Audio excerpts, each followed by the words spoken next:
मिथिला धन्य जनकपुर धन्य मिथिला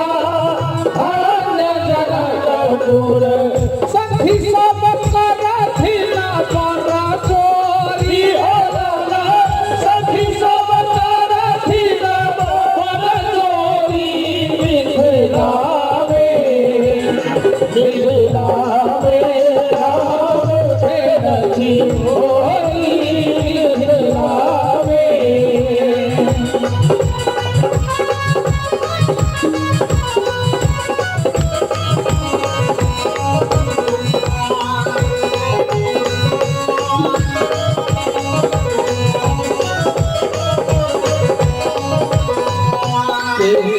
कुमा कुमा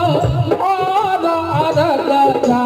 केसर कुमा कुमा आर आर गजा माखन लगावथी पर जोरी लाला माखन लगावथी पर जोरी मिथिला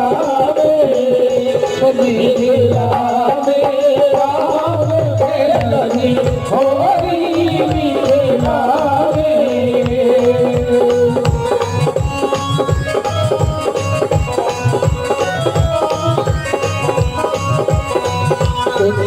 सखी आनंद मगन भय कुंडल सखी आनंद मगन भय करथि रस मन रस घोरी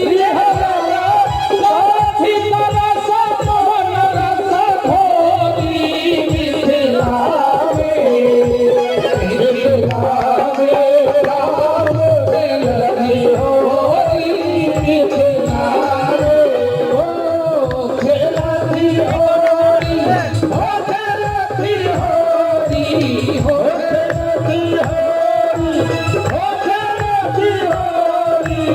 अपना सबके गांव देहात में डंफा ढोलक पर केना होइ छै फतुआ अरे आप दोनों ना हो खेलती होरी हो खेलती होरी हो खेलती